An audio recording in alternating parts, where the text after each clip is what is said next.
MIM के जो भी बीजेपी को दिए, एमआईएम पार्टी तुरंत उनका बाहर का रास्ता दिखाई कि नहीं दिखाई। आए दिन दंगों में झोंक दिया जाता है, हमारी बस्तियां जला दी जाती है, हमारे इज्जत व आबरू से खिलवाड़ किया जाता है। अगर मुसलमानों की हितैषी पार्टी होती सपा, तो मुजफ्फरनगर में 50,000 मुसलमानों को बेघर कर देती। ओवैसी जैसा नेता न आया है न आएगा कभी। हमारे बच्चे ठंड में मर गए, वो सफाई में नाच का लुत्फ उठा रहे थे। आबे जमजम पीने वाली कौम है ये भाई, मेरे पेशाब पीने वालों में फ्यूचर तलाश रही है। अगर हितैषी पार्टी होती तो ऐसा करती नहीं करती। सिर्फ मुसलमानों को छलावा स्टेज पे खड़े होते हैं और कहते हैं हम मुल्ला मुलायम सिंह हैं। रिक्शा चलाएंगे तब भी हम अपने बच्चों को खिला सकते हैं। इतना वोट हमने पाया, आज तक 70 सालों में उतना वोट ही कोई नहीं पाया था। कि भगवा कलर का जो अंगोछा बांधे हुए हैं, उसके बाद जो एक लेडीज जा रही हो तो उसको रोक रहे हैं, जय श्री राम लगा रहे हैं, ये कर रहे हैं, ये सब क्या चीज़ है? कोई ऐसा नेता नहीं आया जो मुसलमानों की बात करता। देख रहे हैं बिल्कुल ये आवाज जो है हैदराबाद तक सुनाई पड़ रही है। हम विधानसभा में उठवा सकते हैं, यहाँ से एमआईएम का विधायक हम विधानसभा भिजवा के। असदुद्दीन अवैसी साहब बस उतना बोलते हैं जितना वो कर पाएंगे। जो थाने का दलाल है, दलाली करता है, 20,000 दे दो। ये असदुद्दीन ओवैसी साहब की आवाज है, ये अकबरुद्दीन ओवैसी की आवाज है, इसको कोई नहीं रोक पाएगा। ये जो है अब ताबेदारी बंद होगी, हिस्सेदारी में बात होगी। जो डराया जाता है, जो मारा जाता है, पीटा जाता है, गुलीगिरी कर रहे हैं लाल टोपी लगा के। आप अगर 1000 आदमी में देखेंगे तो ऐसे लोग हैं जो वहाँ चाय के भरोसे जाके बैठे रहते हैं दिन। और अब ताज जो है अपने लोगों के सर पे रखेगा ये मुसलमान सुल्तानपुर का। ये सब अब जुमलेबाजी नहीं चलने वाली है, ये रिजल्ट आपको 10 मार्च को दिखाई देगा। जो है सारे लोग दलाल हैं।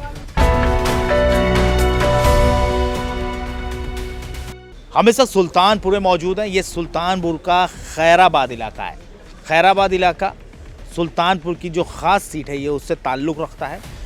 सभी कद्दावर नेता इस वक्त जो है मैदान में हैं। कांग्रेस ने भी अपने प्रत्याशियों को उतार दिया है, सपा ने भी अपने प्रत्याशियों को उतार दिया है। बीएसपी हो चाहे एआईएमआईएम हो, सभी ने इस सीट पर अपने कद्दावर नेताओं को उतारा है। टक्कर बहुत कांटे की है, लेकिन सबसे ज़्यादा ज़रूरी ये है कि आखिर पब्लिक का रुझान किधर है, क्योंकि वोट तो पब्लिक को देना है। पब्लिक ही विधायक चुनेगी और वो ही अपना मुख्यमंत्री बनाएंगे। तो इस वक्त हम खैराबाद इलाके में और यहाँ पर जानने की कोशिश करेंगे रुझान किधर का है। भाई क्या नाम है आपका? सर मोहम्मद इरशाद इदरीसी। इरशाद भाई क्या लग रहा है, किसकी हवा चल रही है? सर तमाम पार्टियां तो अपना बता रही हैं, लेकिन मुझे जहां तक लगता है आवाम के दिलों में सिर्फ एमआईएम है। एआईएम ओवैसी की पार्टी? जी सर, ओवैसी की पार्टी।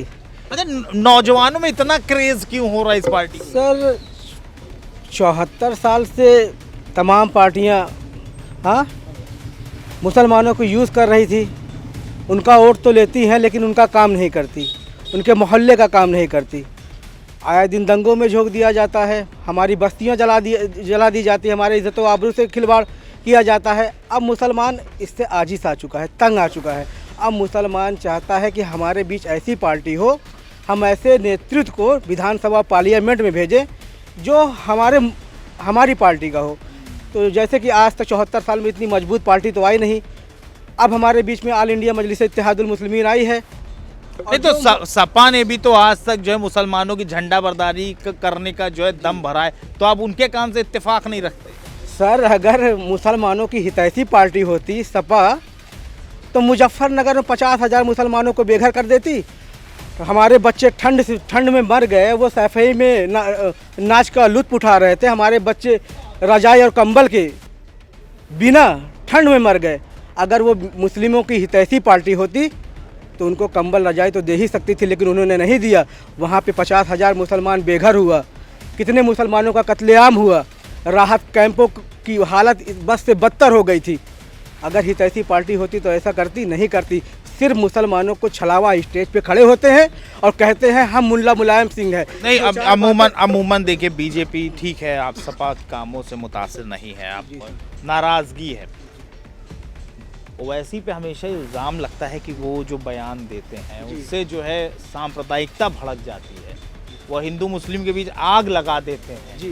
तो आप भी कहीं नहीं उन्हीं के नक्शे कदम पर चलने की उनके जिस दरख्त में फल होते हैं उसी पे पत्थर मारे जाते हैं। क्या नाम भाई आप?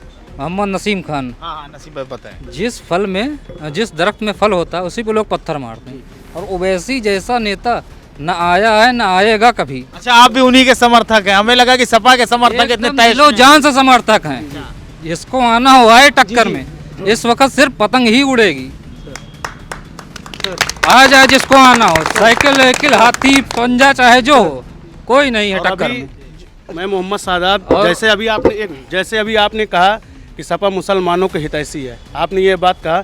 मेरा कहने का मतलब ये है, सपा अखिलेश यादव जो है एनआरसी में कहाँ थे मुसलमानों के? अगर इतने बड़े हितैषी थे, कहाँ पे जो वो जो हो रहा नकाब वाला जो सिस्टम हो रहा है कर्नाटक में आवाज़ क्यों नहीं निकाल रहे हैं उसके लिए? अगर मुसलमानों के इतने बड़े हितैषी हैं मुसलमानों के लिए, एनआरसी में कहा थे 3 तलाक के जब हो रहा था तो उसमें आपने क्यों नहीं बोला? ठोको ताली, क्यों नहीं ठोको ताली। इसको बोलने के लिए सिर्फ ओवैसी हैं? मैं किसी का वो नहीं हूँ, मैं MIM में भी नहीं हूँ। क्या इसको बोलने के लिए सिर्फ ओवैसी हैं? और जब बोलते हैं तो लोग कहते हैं बीजेपी की बी टीम है। अच्छा बोलते हैं, मुसलमानों के हित में बोलते हैं। अखिलेश ने क्यों नहीं बोला? कर्नाटक में इतना बड़ा हो रहा है कि औरतें नकाब लगा के स्कूल नहीं जा सकती हैं, और दोनों देखिए उसमें हम लोगों ने भी वीडियो देखी है कि भगवा कलर का जो है अंगोछा बांधे हुए हैं, उसके बाद जो है एक लेडीज जा रही है तो उसको रोक रहे हैं, जय श्री राम लगा रहे हैं, ये कर रहे हैं। ये सब क्या चीज़ है? अगर अखिलेश बोले होते, मुसलमानों के इतने बड़े हितैषी होते तो बोले होते। एनआरसी में इतना बड़ा जुलूस निकला, अखिलेश ने एक भी जबान बोला? क्यों नहीं बोला? उनको बोलना चाहिए था ना। क्यों मुसलमान को आप लोग खुद कहते हैं कि हितैषी कोई नहीं है, हितैषी है तो सिर्फ MIM की पार्टी है। सीधी सी एक बात है, वोट हमारा राज तुम्हारा नहीं चलेगा। वोट हमारा राज तुम्हारा नहीं चलेगा। तो किसका राज चलेगा? अब जिसमें टक्कर में होगा जो वही राज करेगा। तो कौन टक्कर में है आपके हिसाब से? MIM party. MIM। आप बड़ी देर से आप कुछ कहना चाह रहे थे, आप बताइए। सर ये है कि 74 साल से कभी मुसलमानों की तर्जुमानी नहीं हुई। कोई ऐसा नेता नहीं आया जो मुसलमानों की बात करता। मुसलमान अंदर ही अंदर सिर्फ खौल रहा था, मतलब अपने जज्बात अंदर ही रखा हुआ था। 74 साल बाद हमें ऐसी लीडरशिप मिली है जो मुसलमानों की बात करती है, उसके हक और हुकूक की बात करती है। इसलिए मुसलमानों में एक मतलब कॉन्फिडेंस आया है कि नहीं, हम अपनी सियासी क़यादत बना के अपने साथ हो रहे नाइंसाफ़ियों को हम विधानसभा में उठवा सकते हैं। यहाँ से MIM का विधायक हम विधानसभा भिजवा के, और मुझे लगता है जो तमाम पार्टियां हैं जो मुस्लिमों की हितैषी बनती है, वो खाली चुनाव में लंबे लंबे भाषण देंगे, लंबे लंबे वादे करेंगे, पूरा एक भी नहीं करते। रही सपा की बात, 18% रिजर्वेशन की बात की मेरे भाई, 10 से 12% भी नहीं। मान लिए ओवैसी जी ने भी जो वायदे किए हैं, अगर वो उसको भी इम्प्लीमेंट नहीं कर पाए तो उस वक्त ऐसा नहीं लगता कि भाई धोखा हो जाएगा आपका, तब फिर क्या कीजिएगा? असदुद्दीन ओवैसी साहब बस उतना बोलते हैं जितना वो कर पाएंगे। वो वादा करते हैं जो पूरा कर सकें, वो जुमलेबाजी नहीं करते, जो कहते हैं वो करते हैं। क्या नाम है आपका? मेरा नाम सुल्तान बिन उमर है। आप जिला पंचायत सदस्य का चुनाव भी लड़े? जिला पंचायत का चुनाव भी लड़े थे, और इतना वोट हमने पाया, आज तक 70 सालों में उतना वोट ही कोई नहीं पाया था। और ओवैसी साहब कभी किसी से वादा नहीं किए, और जो भी वादा करते हैं वादा पूरा करते हैं। आम जनता को क्या चाहिए? स्कूल चाहिए, उसके बच्चे इंग्लिश मीडियम पढ़ें, हॉस्पिटल चाहिए, फ्री इलाज हो। कोई सांसद बता दीजिए हिंदुस्तान में है किसी के लिए कुछ किया है? 20 रुपये में आप पर्चा बनवा के 6 महीना फ्री इलाज कराइए। ऐसा हॉस्पिटल 5 स्टार होटल जैसा हॉस्पिटल है। 18 हज़ार बच्चे फ्री इंग्लिश मीडियम पढ़ाई कर रहे हैं। आम जनता को क्या चाहिए? अभी हमारा एक बच्चा, किसी के एक बच्चा अगर इंग्लिश मीडियम पढ़ाना पड़ जाए तो हालत ख़राब हो जाती है। कहाँ से गरीब आदमी लेके आए? नहीं, फ्री की सुविधाएं तो भाई बीजेपी गवर्नमेंट भी दे रही। देखिए ना, फ्री में राशन वगैरह मिल रहा है, उज्ज्वला योजना के तहत गैस सिलेंडर मिल रहा है। हमारे बच्चे क्या है, पढ़ाई लिखाई, ये हम ये खा के भाई रिक्शा चलाएंगे तब भी हम अपने बच्चों को खिला सकते हैं। जब हमारा बच्चा पढ़ेगा लिखेगा नहीं तो हम आगे कहाँ से हमारा बच्चा जाएगा? उसके बाद हमारा बच्चा भी रिक्शा चलाएगा। भाई जब आप फ्री एजुकेशन देंगे, फ्री हॉस्पिटल देंगे तो हमारे पैसे जो रिक्शा चलाते हैं ये सब पैसे बचेंगे कि नहीं बचेंगे हमारे?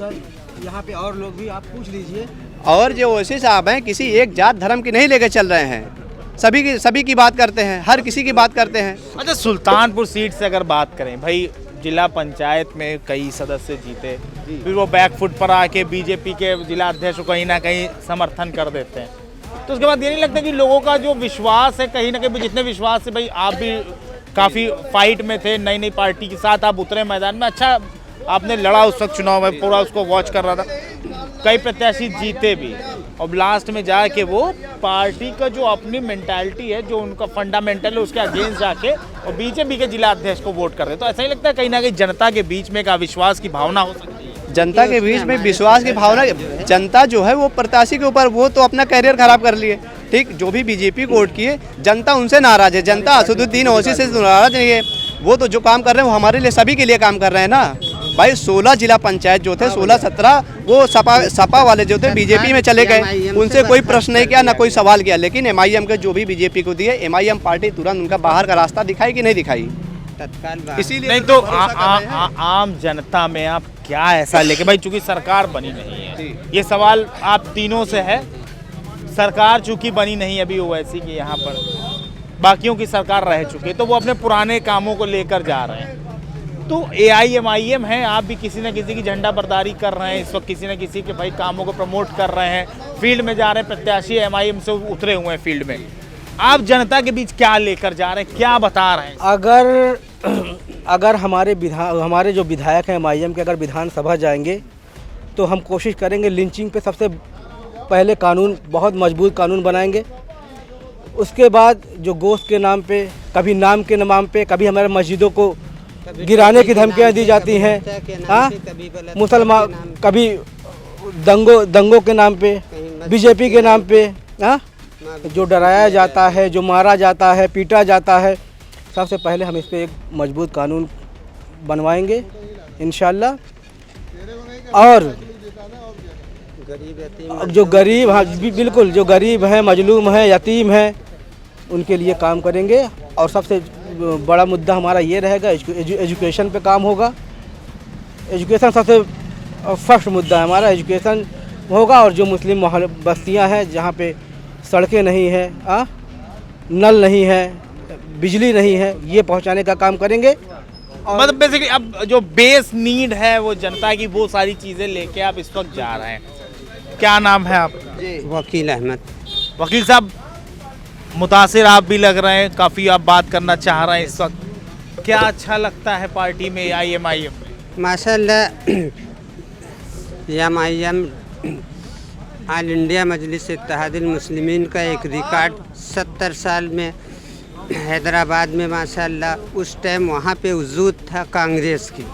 आज हमारे अकबरुद्दीन ओवैसी साहब का 7 बार MLA और संसद रह के MP भी रहे और माशाल्लाह 20 यहाँ पे यूनिवर्सिटी खोले, medical college, science city, medical college, professor college, engineering college, polytechnic, सबको शिक्षा की मित्र रोज़गार देते हैं। गरीब यतीम मजलूम को 20 रुपए में कार्ड बनता है, 6 महीने फ्री इलाज चलता है, उनकी अच्छी सुविधाएं मिलती है। 2000 रुपए में ऑपरेशन, डिलीवरी नॉर्मल। यहाँ पर जो है प्रत्याशी हैं अकरम बेग, वो भी क्षेत्र में आ चुके हैं। अभी जस्ट डिबेट के दौरान वो हैं, हम उनसे भी जानने की कोशिश करेंगे किस तरह की तैयारियां हैं। अब अकरम बेग साहब, भारी जन समर्थन जुट रहा है आपके साथ। काफ़ी नारेबाजी और जद्दोजहद के बाद आखिरकार ये शोर शांत हो गया है। हम आगे के सवालात जो है अकरम बेग साहब से लेंगे। ये सुल्तानपुर की सीट से प्रत्याशी है AIMIM के। क्या लग रहा है, कैसा माहौल? अब देखिए, माहौल तो आप देख ही रहे हैं। यहाँ बिल्कुल हमारा जो है गैर मुसलमान माशाल्लाह जो है बिल्कुल अपना कायद मान चुका है असदुद्दीन ओवैसी साहब को जो है। अब देख रहे हैं बिल्कुल ये आवाज़ जो है हैदराबाद तक सुनाई पड़ रही है इंशाल्लाह जो है। और ये 10 तारीख को देखिएगा जो है एक नया इतिहास लिखने जा रहा है। 188 विधानसभा का, अब इनको कोई रोक नहीं पाएगा भाई मेरे जो है। ये असदुद्दीन ओवैसी साहब की आवाज़ है, ये अकबरुद्दीन ओवैसी की आवाज़ है। इसको कोई नहीं रोक पाएगा, हम भी नहीं रोक पाएंगे। ये देख रहे हैं जो है ये जुनून जो है, ये जो दहाड़ ठाठे मारता हुआ समंदर जो है आप नज़र देख रहे हैं ना, ये जो है अब ताबेदारी बंद होगी, हिस्सेदारी में बात होगी। नहीं, अभी एक सपा के समर्थक थे आपके, इतने सारे कार्यकर्ताओं ने हूटिंग की, वो भी उधर से हूटिंग कर रहे थे, तो लगता नहीं है कहीं ना कहीं कार्यकर्ता जो हावी हो रहे दूसरी पार्टी? नहीं, ऐसा नहीं है। ये खाली जो है वो कुलीगिरी कर रहे हैं लोग जो है कुलीगिरी कर रहे हैं लाल टोपी लगा के। इनको खुद नहीं मालूम है, इनसे ये पूछिए गुलामी कर रहे हैं। समझ रहे हैं ना, ये गुलामी के तौक पहन लिए हैं। अब इनको जो है 1-2% लोग, 1-2 लोग इस तरह से हैं। आप अगर 1000 आदमी में देखेंगे तो ऐसे लोग हैं जो वहाँ चाय के भरोसे जाके बैठे रहते हैं दिन भर। भाई मेरे, इनको अपना वजूद नहीं पता है कि हम कहाँ हैं।